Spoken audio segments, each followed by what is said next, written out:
All right, welcome to Thursday. We are in the learning packet for May 4th. We're on the application problem Thursday, Unit 6, Day 24. All right, we are in May, that's the 5th month. Yesterday was the 6th, so today should be the 7th of 2020.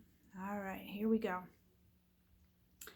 Fingers and pencils ready to follow along. Read nice and loud with Mrs. Bowen. Ready?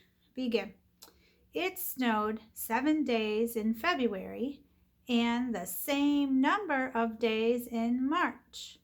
How many days did it snow in those 2 months? And they wrote those, so cross one of those words out like that. Okay, so how many days did it snow in those 2 months? All right, let's go back to the first sentence. It snowed 7 days in February. It snowed how many days? Good. Circle 7 days. When did it do that? In February. And the same number of days in March. So do we know the number in March? We know it's the same number of days.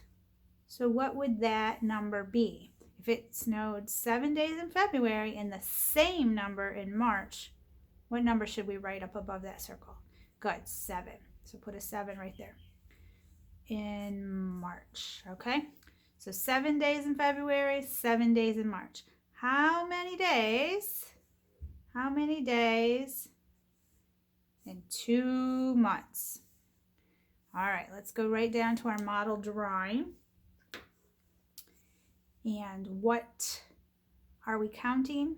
Days. Good, so let's put D-A-Y-S, days. So, do we know parts or whole from the sentence?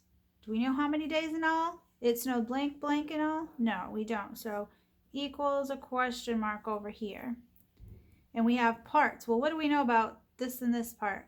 They're the same. So, we're going to break this tape diagram right in half. We know each is 7.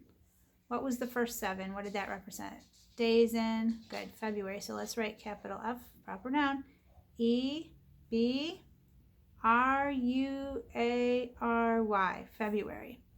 And the other month is what, everybody? March, capital M-A-R-C-H, good. All right, so February and March. So what should we draw first? Good, a number bond. So get your number bond ready. Do we know the parts or the whole here? We know 2 parts. The first part is 7. The second part is 7. What's my number sentence going to be if we're going to find out the whole? Plus the part plus part. So what's the first part? 7 plus 7. Good. Equals question. All right, how are we going to solve this? You could put 7 on your head and 7 on your fingers. That would work.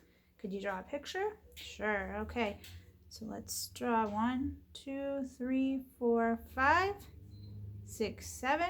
And how about 7 more? 1, 2, 3, 4, 5, 6, 7. All right. Can we make any 10s? Good. If you have a 5 and a 5, let's circle that. That makes 10, 11, 12, 13, 14. So 7 plus 7 equals 14. Very good. And then we forgot to put our question mark up there at the top of our number bond. It snowed blank, blank and all. It snowed how many? 14. 14 what? Days. D-A-Y-S. All right, very good. So this is the end of the May 4th week. You're going to have another video about how to do your lesson when you go onto YouTube after this. Also look for some videos on how to do some of your reading assignments. Okay, so I added some new videos this week, so use those. And then remember, on Friday, if you didn't finish for the week, you have Friday to make up any work that you didn't finish. And don't forget to send me a picture of all of the work you finished. Put check marks on the cover sheet and have your parents send me a picture of that cover sheet with check marks by everything you did this week. All right, we'll see you next week.